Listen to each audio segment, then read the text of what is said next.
Hello, the purpose of this video is to demonstrate for researchers and study staff how to make changes as requested by the IRB, including viewing and responding to reviewer notes. So the first thing you'll do is open the Smart Form by clicking the Edit Study button under the My Study Forms menu.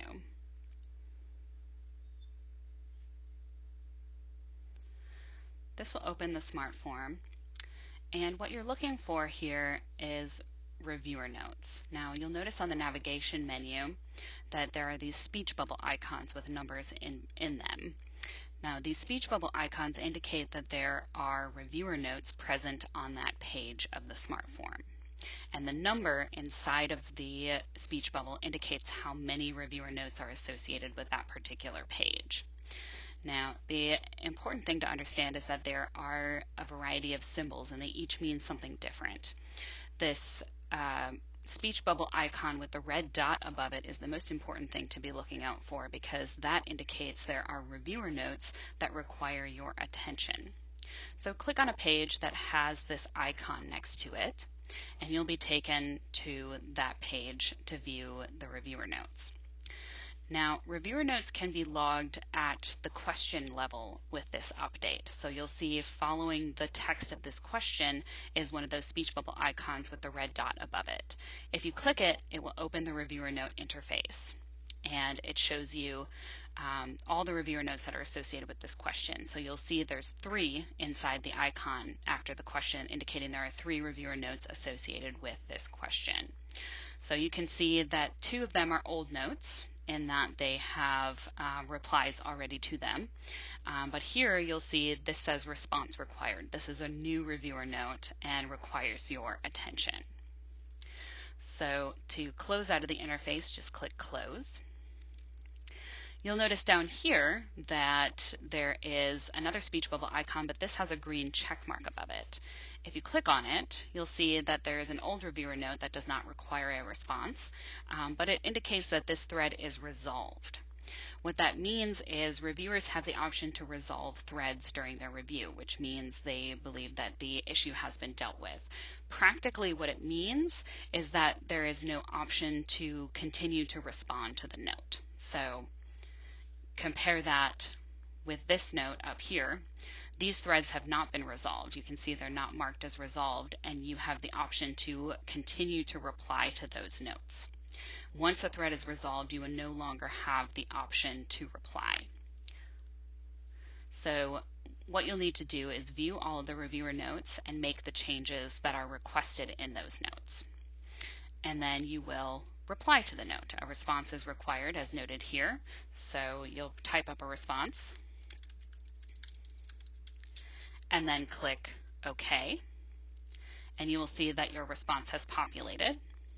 You'll also notice when you close the reviewer notes dialog that the red dot has now disappeared from above the speech bubble icon, indicating that there is no further action required for the reviewer notes on that page.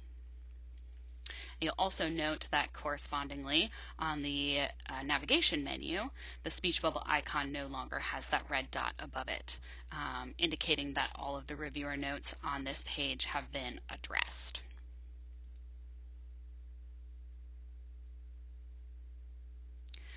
Now, what I just demonstrated is reviewer notes that are logged at the question level. So a new thing in the update is that it allows reviewer notes to be associated with specific questions. This is going to be helpful because it will make it easier for investigators and research teams to understand where changes need to be made. However, the interface also allows for page-level reviewer notes, and these are reviewer notes that are associated with the entire page but not with a specific question. It's important to understand page-level reviewer notes because if a study is undergoing review prior to the update on September 15th, 2021, any reviewer notes that were previously logged on the study will be populated as page-level reviewer notes. So if your study is currently under review and you had reviewer notes logged prior to September 15th, 2021, you need to be looking at the page level for your reviewer notes. Page-level reviewer notes are simply found at the top of the page. So you can see up here that speech bubble icon with the red dot. If you open it up, you'll see that there is a reviewer note, and you reply to it the same way you would reply to a question level reviewer note, and you would also close it the same way you would close a question level reviewer note. So be on the lookout for those page level reviewer notes if your study was under review prior to the update.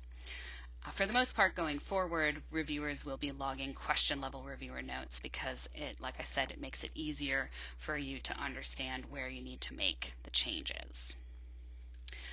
So scroll through the navigation bar and make sure you have found all of the reviewer notes that require your action.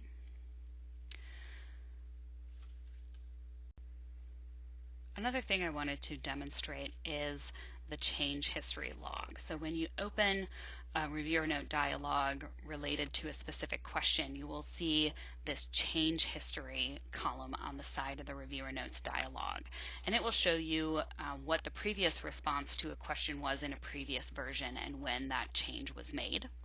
You can collapse the change history by clicking those caret buttons and then reopen it by clicking the same caret buttons. This might be helpful for just keeping track of what the changes have been when you undergo multiple rounds of review.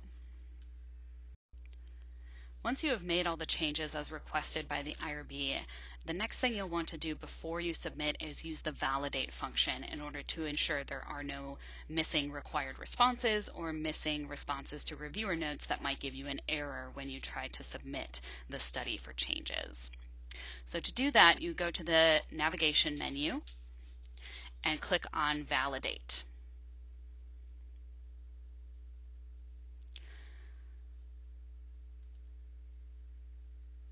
This will run a validation check.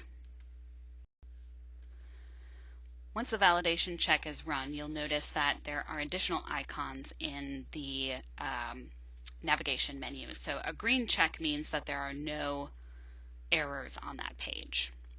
What you're going to be looking for is this red circle icon with a white line through it. That indicates that there is an error on that page. So navigate to the page.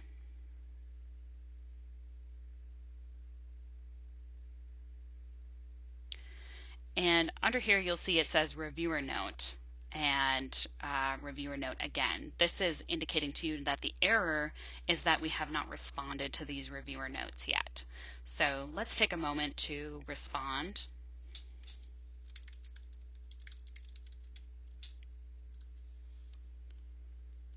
Okay, so we've responded to the page level reviewer note. Let's go up and click the refresh button for the validation check one more time. And we'll see that one of the errors on this page has disappeared, but there is still one more error indicating that I have one more reviewer note that I have not yet responded to. So we'll go to that page, locate the reviewer note, which we can tell is the reviewer note that requires a response due to that red dot above it. Click Reply, click OK. Close. Then when you run refresh again for the validation check, you'll note that there are now no more errors. All the reviewer notes have been responded to, and there are no missing required responses within the form. So to exit the validate mode, just click on these 3 lines up here, and you will return to a normal navigation bar. The last thing I'll demonstrate is the Reviewer Notes tab. So if you go to the main study workspace and click on the Reviewer Notes tab in the middle of the screen, this will display all of the reviewer notes that have been logged on the study to date. Now, if a response is required, it will say response required in red somewhere in the note. But we've responded to all of the reviewer notes at this point, so we can hide the replies, we can show the replies. We can also scroll through and see any threads that have been resolved will be highlighted in gray versus threads that are still open that have not yet been resolved. If you go to the bottom of the page, you can click these arrows to page through the reviewer note pages if there's more than can fit on one page. So this is a good way to double check that you have responded to all of the reviewer notes and to just get an overview for all of the reviewer notes that have been logged on a submission. Now, it is also possible to jump into the form from this view here. So you'll see here that study population is hyperlinked, as well as the text of the question that the reviewer note is logged on. So if you click on the page level, you will be taken to that page in the Smart Form. As you can see, we were brought to the study population page. So that's one way to jump through the reviewer notes as well, rather than scrolling through the navigation menu. You can look at the reviewer notes on the main page and use the jump to hyperlinks to go to those specific questions. So you can click on the hyperlinked question text, and again, you will be brought right into the Smart Form, but to that specific question and not just to that page. Once you have made all of your changes and responded to all of the reviewer notes, you will hit Submit Changes. It will do an error check just to make sure there are no further errors. You can enter any additional comments you may have. This is not required, but you can enter any comments you might have. And then click OK. And you will see that the state has changed from PI action required to in review, which indicates that the study is now back with the IRB.